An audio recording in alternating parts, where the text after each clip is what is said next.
Hello everyone, welcome back to Coding Stuff. And in the last part, we have completed our design part. And now from this part, we'll start to write some code. And in the now graph, I have added one navigation from splash fragment to sign-in fragment. So yeah, now we will start off with the authentication. So for that, open your Firebase project and click on the authentication. Then in sign-in method, enable the email and password method from here. So I have already enabled it. So now I will minimize this. Okay, so for that, what we'll do, so all the Firebase related code, we'll write it in the repository class. So just click on the repository package and the new Java class, and I'll name it as auth repository. Okay, so basically repository means it is not an architecture component, but it is a good practice to use repository because it provides an extra abstraction layer over the database. So all the database queries, we handle that in repository class, means getting the data or inserting the data or authentication. All the database related services, we do it in the repository class. So in here, what we'll create first, we'll create one application context variable application, and then we'll create one mutable live data variable of Firebase user, and let's name it as a Firebase user mutable live data. Then also we will create one auth instance, so Firebase auth, and then we'll create one Firebase user. Let's name it as a current user, and then I'll create a constructor of this class, so auth repository, and I'll pass in the application here, so application, and I'll set it to the class application. Then we'll initialize our Firebase mutable live data, so new mutable live data, and then Firebase auth equals to Firebase auth dot get instance, this one. And then for the current user, we'll write current user. Okay, we don't need to write it here. Instead, we'll create a getter for it. But before that, what we can do, we'll create one method for registering the user. So I'll name it as a signup, public void signup, and we'll pass two parameters here: string email and string pass. We'll call our Firebase auth, then create user with email and password. So we'll pass in the email comma pass, and then we will add on complete listener to it.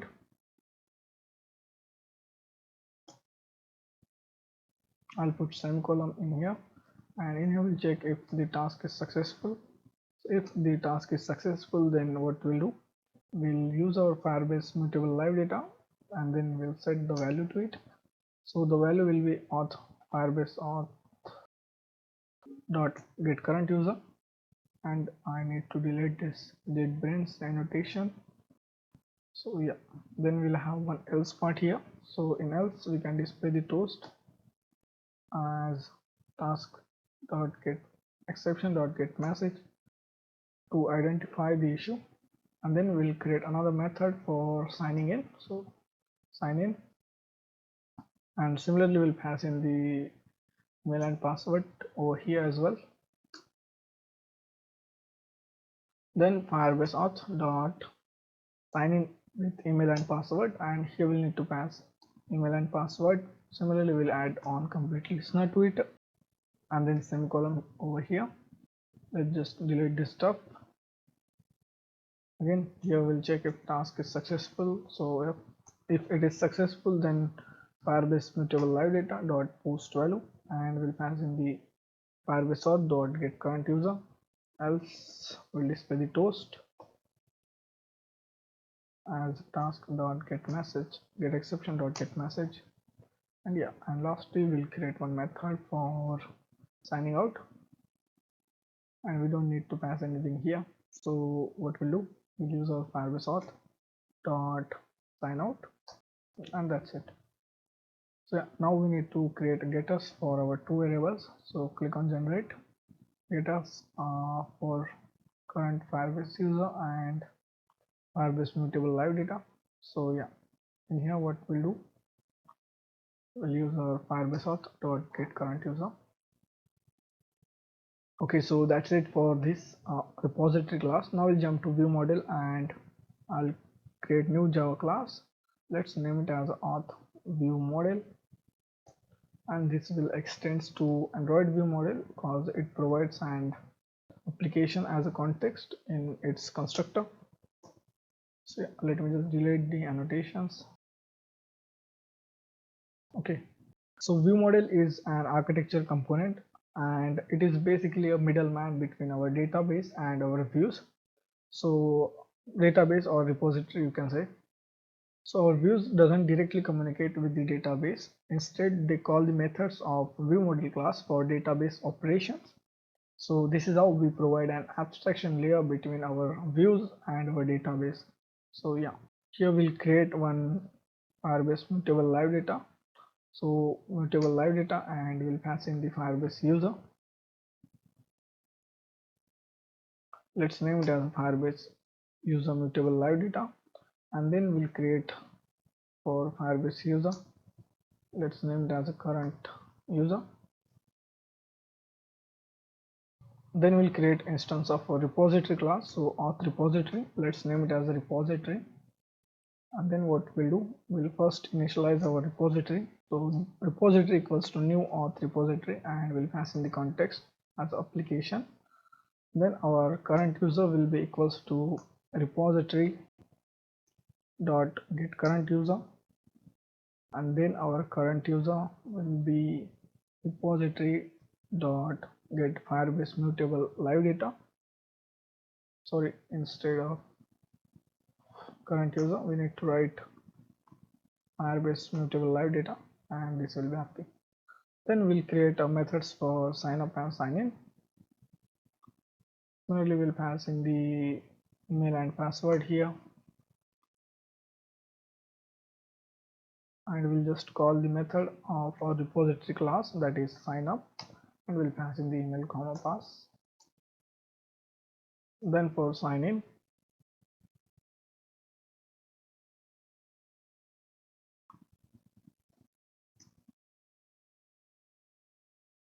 repository dot sign in email comma pass.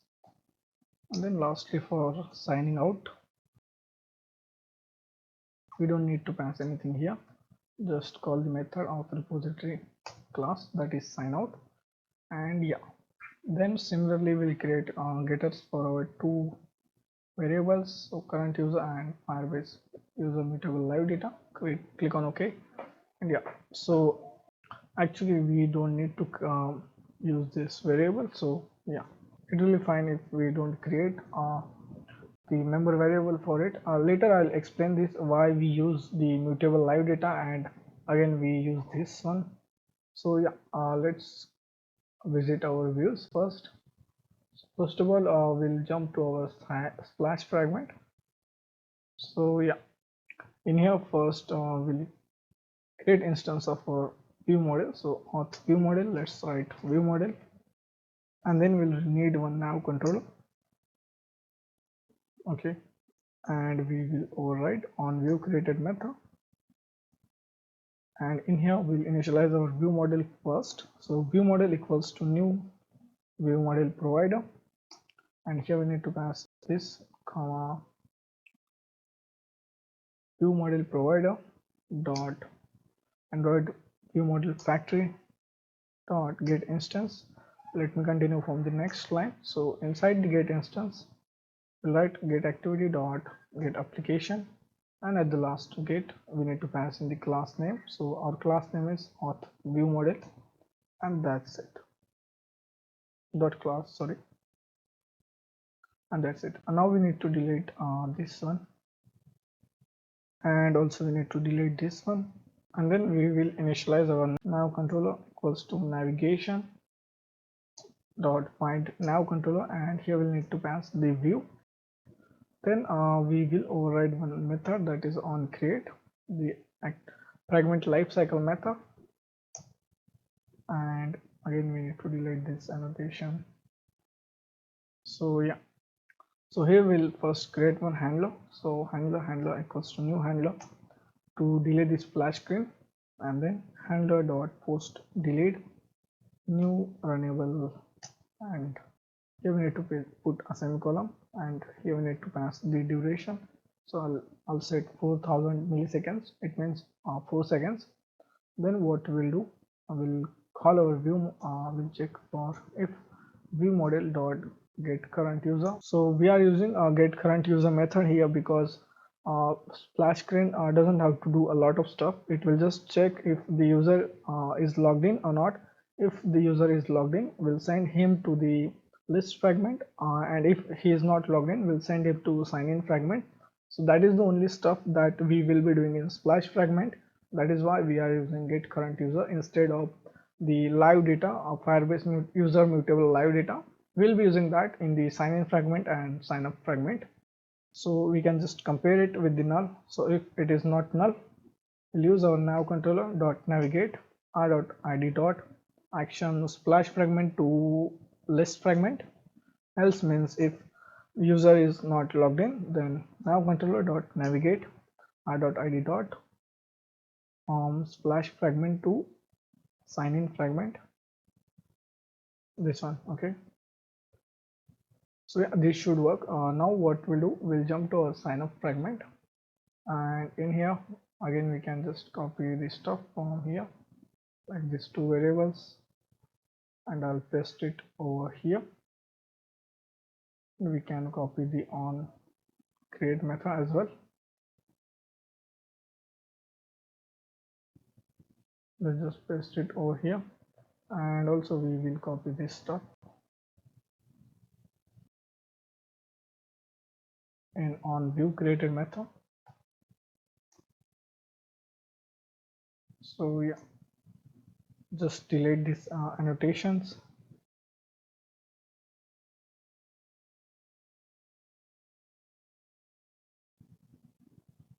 So yeah, actually we don't need the handler over here, so I'll just delete this. So instead of initializing our view model in this class, we will initialize it in on create method.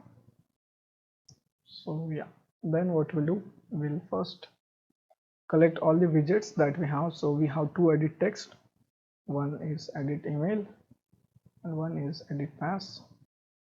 And then we have the text view, so private text view. This one is the sign in text, and then we have the button, so private button. This is sign up button. Okay, so now we'll find their IDs one by one over here.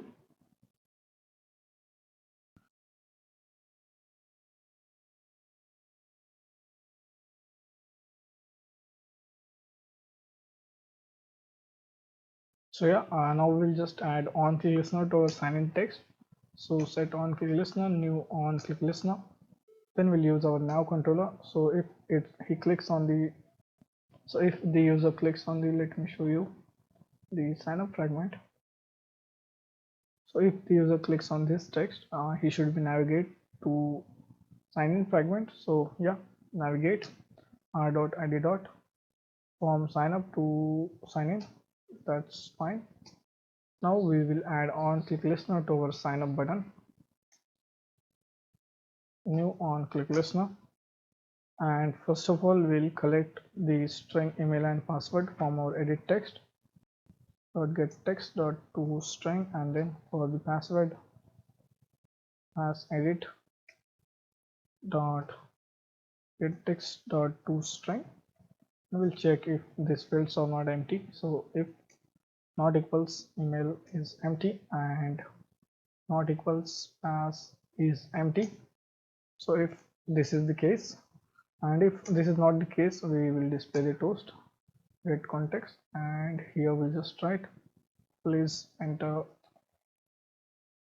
email and pass. Okay, but if the both fields are correct, then what we can do, we'll call our view model method, that is sign up, and here we will pass email and password. So yeah, then again what we can do, we can display the toast as registered successfully. Sorry for the typo error. So yeah, then again what we can do, so as soon as our user hits on the sign up button, he should be navigate to the sign in fragment. So what we'll do, we'll use our mutable live data variable here. So yeah, let's call a view model dot get firebase user mutable live data dot observe, and here we need to pass get view life cycle owner comma new observer, and yeah, so we'll check again if firebase user that we get passed here is not equals to null, then further send him to sign in fragment r.id dot in fragment. Okay, so yeah, that's pretty much stuff. So the sign in fragment will remain same. We can just copy the lot of code from here. So copy this and I'll open the sign in fragment. Here we need to paste that code. So instead of sign up button, this time it will be sign in button, and instead of sign in text, this will be sign up text. Then we can copy whole two methods, on create and on view created. I'll paste it over here. So in here what we need to do, this should be sign up text and this should be sign in. This will be sign up text and this will be sign in button, but we need to change all the IDs. So this will be email, yes, email ID sign in, and this will be pass edit sign in, and this will be sign up text, I guess, yeah, and this will be sign in button. So yeah, so if a user clicks on the sign up text, we need to send him to sign up fragment from sign in. So action from sign up to sign in, this one, and then in here we need to call sign in method of our view model class. And what we can do, we need to change the toast. So we'll write login successfully, and this will be same, but oh, we made an typo, I guess.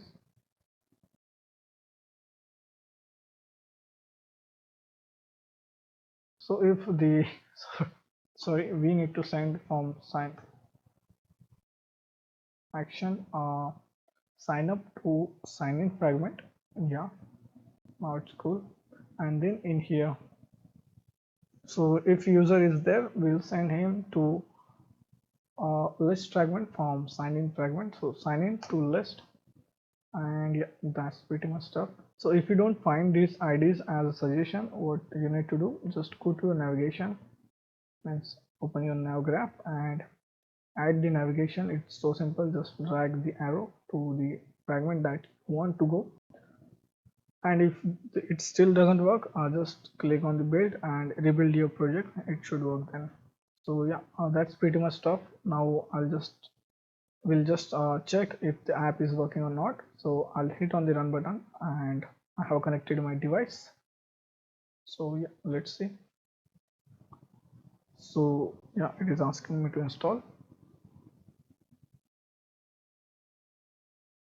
So splash screen and then sign in fragment. So we need to fix that by using our app. You are agree to terms and condition. So we'll fix that later. Now I'll click on this text view that is not registered yet, and our app got crashed. Let's see what is the error.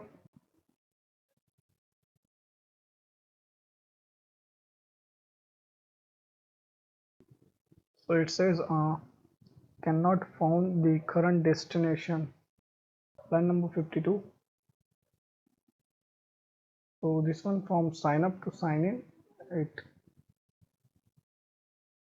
okay, we made the typo here. We need to change it to action sign in to sign up fragment. Yeah, and this should be happy. Let's just run the app again.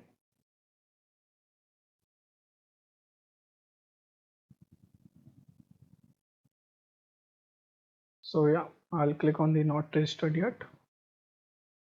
So sign in page open, and we will add some animations so it will look cool. Then I'll just register one user. Let's write something here. It's a fake user, and I'll set the password as a tom123, and then I'll click on the sign up button. So yeah, you can see the toast, and then it navigates us to sign in page. So similarly, we'll need to write the same mail that we used, and the password was tom123, and I will hit on the sign in button. So login successfully, and it takes us to the list fragment. So yeah, this is working fine.